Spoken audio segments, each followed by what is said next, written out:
Blue Number Media Productions presents my trip to the car and reading a book. Okay. I was feeling depressed and down and blue. I got depressed. Sometimes it's just a digestion thing. And then I'm fine. Okay. There's Rattlesnake Hill. Well, it's been one heck of a year. This is the last day of 2024. It'll never be 2024 ever again. Okay. There's a book in the back of my car. Can't show the license plate. Don't want to do that.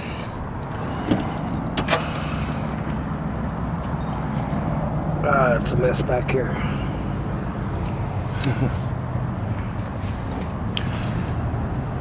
I live in my car. I bought a bunch of groceries today. This'll be yummy. American style pasta. Salad with chicken. And I got some bread. Okay. Let's go to my car. Take two. Let's go inside my car. As long as you say take two, you can make a correction for anything. Okay. We'll get in here and then we'll take a look at the book. I brought my reading glasses. The best of H.P. Lovecraft. Blood-curdling tales of horror and the macabre. Alright. I've read from this book before. Okay. We'll just put the camera there. There's the Joker's mouth. Okay, let's see.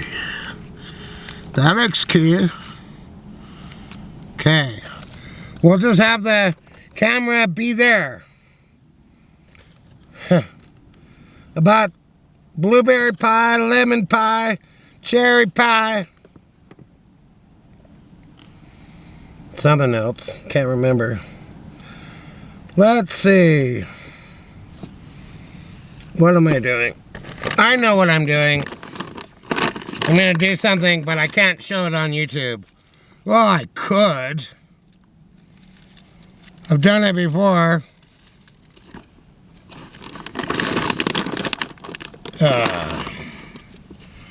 You'll know what I'm about to do soon enough.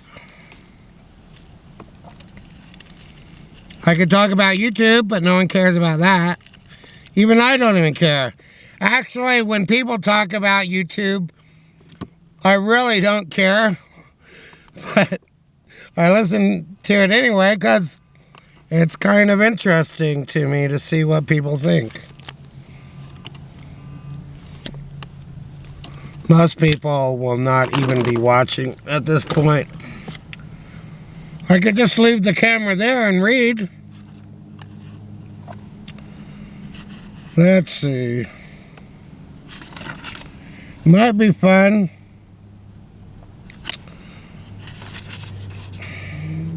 The Rats in the Walls. I've read that before.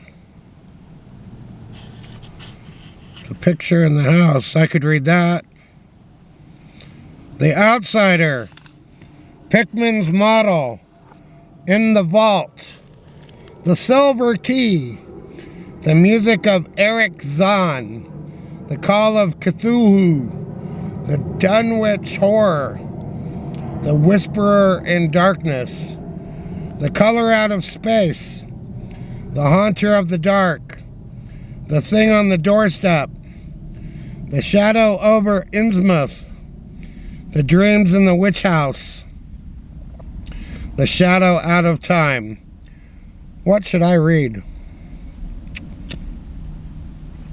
Maybe I'll read The Picture in the House. I have no memory of that one. It's on page 20. There's an introduction. Heritage of Horror by Robert Bloch. Goes on for pages and pages. Oh my goodness. Well, let's get to the picture in the house. Searchers after horror haunt strange, far places. For them are the catacombs of Ptolemy and the cavern mausolea of the nightmare countries. They climb to the moonlit towers of ruined Rhine castles and falter down black cobwebbed steps beneath the scattered stones of forgotten cities in Asia. The haunted wood and the desolate mountain are their shrines, and they linger around the sinister monoliths on uninhabited islands. But the true epicure in the terrible, to whom a new thrill of unutterable ghastliness is the chief end and justification of existence, esteems most of all the ancient, lonely farmhouses of backwoods New England, for there the dark elements of strength, solitude, grotesqueness, and ignorance combine to form the perfection of the hideous. That's some paragraph. I could read it again, but I will continue. Most horrible of all sights are the little unpainted wooden houses, remote from traveled ways, usually squatted upon some damp grassy slope or leaning against some gigantic outcropping of rock. 200 years and more they have leaned or squatted there, while the vines have crawled and the trees have swelled and spread. They are almost hidden now in lawless luxuriances of green and guardian shrouds of shadow, but the small paned windows still stare shockingly, as if blinking through a lethal stupor which wards off madness by dulling the memory of unutterable things.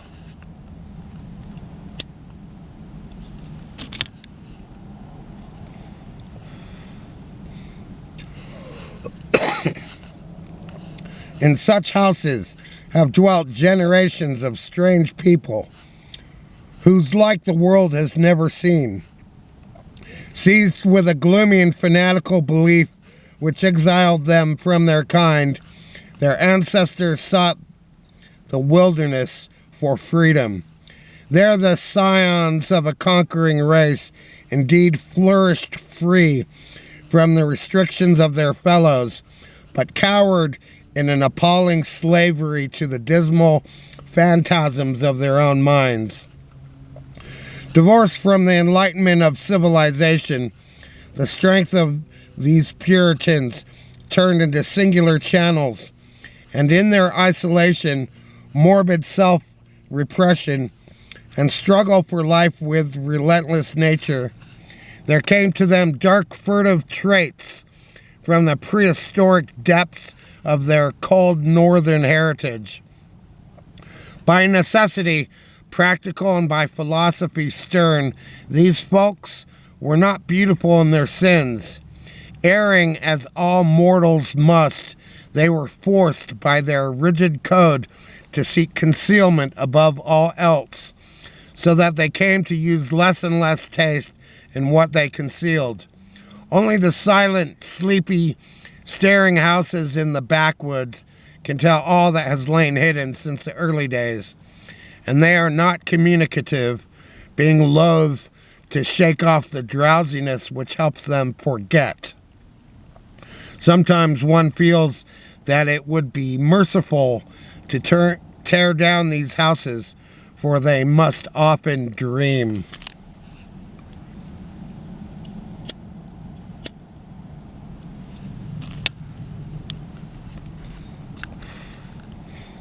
It was to a time-battered edifice of this description that I was driven one afternoon in November 1896 by a rain of such chilling copiousness that any shelter was preferable to exposure. I had been traveling for some time amongst the people of the Miskatonic Valley in quest of certain genealogical data, and from the remote, devious, and problematical nature of my course, had deemed it convenient to employ a bicycle despite the lateness of the season. Now I found myself upon an apparently abandoned road, which I had chosen as the shortest cut to Arkham, overtaken by the storm at a point far from any town, and confronted with no refuge save the antique and repellent wooden building which blinked with bleared windows from between two huge leafless elms near the foot of a rocky hill. Distant though it is from the remnant of a road, this house nonetheless impressed me unfavorably the moment I espied it. Honest, wholesome structures do not stare at travelers so slyly and hauntingly. And in my genealogical researches, I had encountered legends of a century before which biased me against places of this kind. Yet the force of the elements was such as to overcome my scruples, and I did not hesitate to wheel my machine up the weedy rise to the closed door which seemed at once so suggestive and secretive.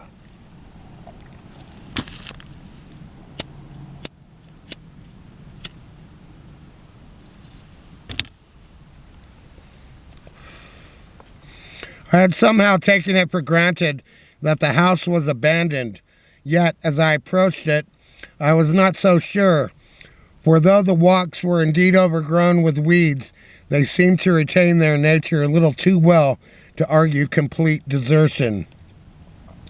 Therefore, instead of trying the door, I knocked, feeling as I did so a trepidation I could scarcely explain.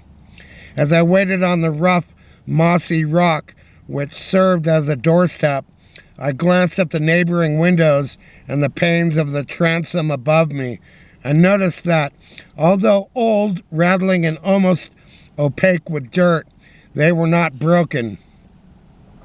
The building, then, must still be inhabited, despite its isolation and general neglect.